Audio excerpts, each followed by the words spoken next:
In this video, I will do a brief review of linear functions, and I'm going to follow this agenda as I described in one of the previous videos called precalculus review. That means, what does it mean to know linear functions? That means you know all the prerequisites and you can provide details in each of these categories. If you need more description for each of the categories, please watch the previous video in which I provided some justification. But we're going to start the conversation with the discussion of the prerequisites. So when it comes to linear functions, there are not too many prerequisites, and in terms of operations, you have to be able to write a number as a fraction, and you have to be able to evaluate this simple linear function for all values m, x, and b. And as you can tell, it's not that hard, and this could be the reason why linear functions are frequently taught early on, even to the younger students. So it's almost like a competition, how young a student can be now before you teach them linear functions. Next, let's talk about the types of expressions or types of pre-algebra tasks that one have to be able to perform as a prerequisite to this topic. And they're pretty straightforward, simple tasks such as distributing and combining like terms. Now, when it comes to equations, when you work with linear functions, you have to be able to solve linear equations, and that need may arise frequently from wanting to find the input that produces a certain output, such as when you're looking for an x-intercept. And when you do that, you naturally get what we call a linear equation. And to solve a linear equation, you pretty much isolate the variable. I'm not going to give you the lesson here on how to isolate the variable, so if you need help, please let me know in the comments. All right, so we're done with prerequisites. Now we're moving on to actual conversation about the linear functions. And first, we're going to start with a form. When we're dealing with linear functions, the standard form that comes to mind immediately, it's the slope-intercept form. And to write in the slope-intercept form means to write a function as f of x equals mx plus b, where m is the slope and b is the y-intercept. Now, the simplest linear function you get is when m and b are both equal to 1, and that function is called the identity function, and the graph of that function is shown below. You can always get that graph by plugging in some values and then plotting ordered pairs. Now, if you have to graph just some general function given to you in slope-intercept form, then you have to write the function. If it's not given to you in the slope-intercept form, you have to write it in such form.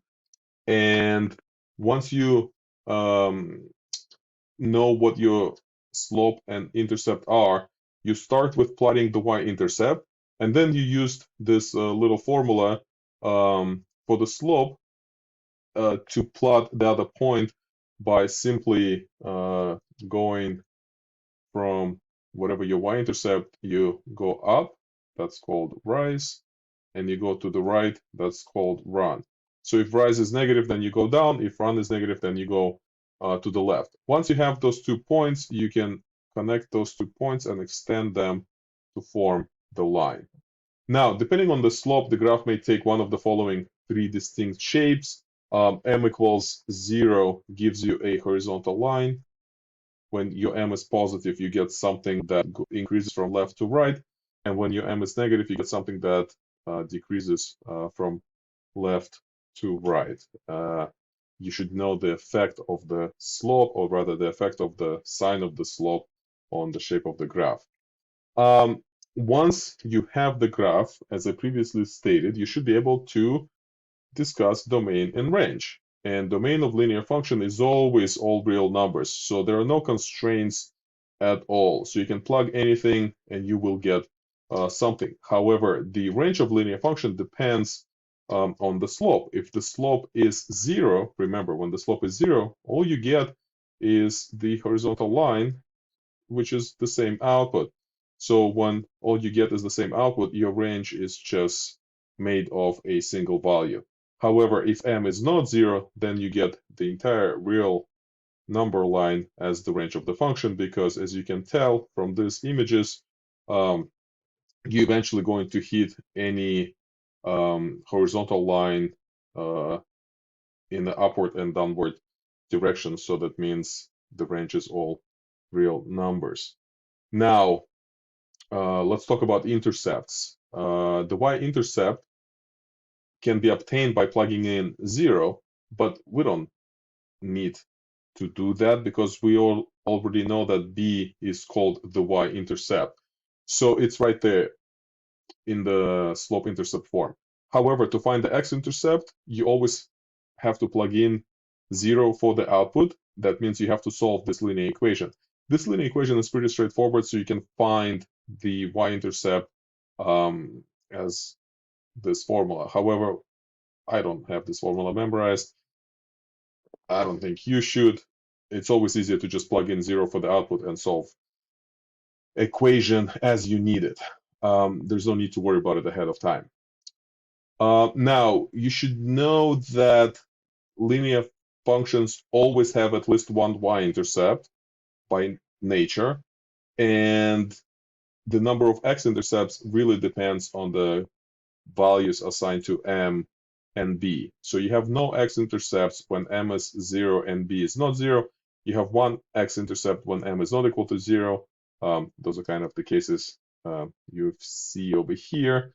And you have infinitely many x-intercepts when your graph sits on the x-axis. So you should know that. Now let's talk about asymptotes. Asymptotes by nature, well, I guess by nature linear functions don't have asymptotes, but also by definition, asymptotes are frequently expressed as lines, and if it's a horizontal line or slant asymptote, then it can be viewed as a function.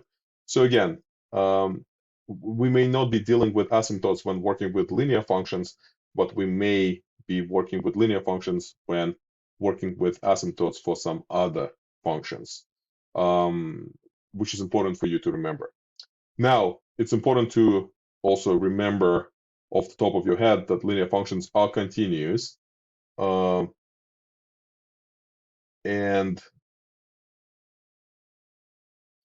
when it comes to monotonicity, as a consequence of one of the previous facts, the following is true. When m is negative, linear functions are always decreasing. We've seen that. When m is 0, linear functions are always constants. And when m is positive, linear functions are always increasing. It's a very simple direct relation between the slope and the monotonicity. Now, when it comes to symmetry, there are, in general, linear functions don't have symmetry, but when m is equal to 0, functions are even, and when b is equal to 0, functions are odd. So when m is equal to 0, you have a horizontal line, so there's a natural symmetry over with respect to the y-axis, so it's even. And when b is equal to 0, you naturally have a function that passes through the origin one way or another. It possesses the symmetry that we refer to as if the function is odd. So these are the two cases, and you should be able to remember that. Now, what are the special features of linear functions? The only special feature that comes to mind is that linear functions are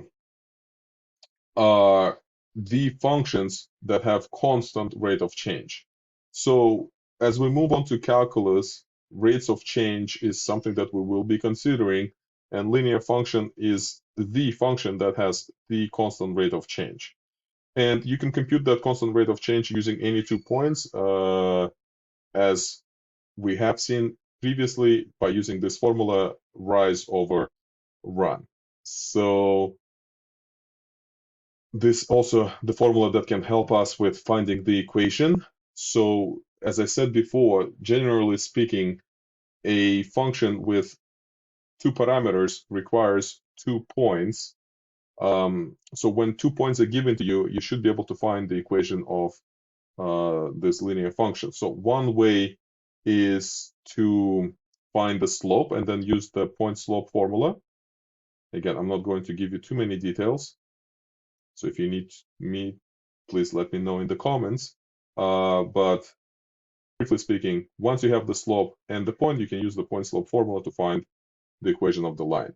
However, alternatively, what we can also do is use those 2 points, plug in the inputs into the function, and set them equal to the outputs. And by doing that, we'll end up with a system of equations in which the variables are m and b. It's a simple system of 2 linear equations, which we should be able to solve for m and b. And here I give you the general solution, but we don't need to remember the general solution. You can always just solve the system when you see one.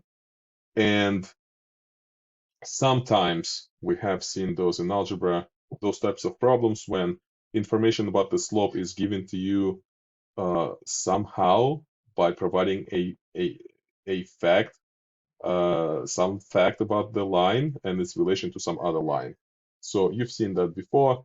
Again, if you need more examples, let me know. Now, finally, let's talk about applications. There are infinitely many applications for linear functions. What you need to know is the meaning, because frequently, by the time students reach higher level math classes, they forget what M and B stand for. M stands for the rate of change of the output per 1 unit of change in the input. You just have to remember that. And y-intercept stands for the initial value. In other words, the output when the input is equal to 0. So remember that. Now, frequently in applications, there are units. The units of the output are always, the units of the y-intercept are always the same as the units of the output. And the units of the slope are always the units of the output divided by the units of the input. So if you remember that, then you're pretty much all set. So this was a brief review of linear functions. If you need more details, please let me know in the comments.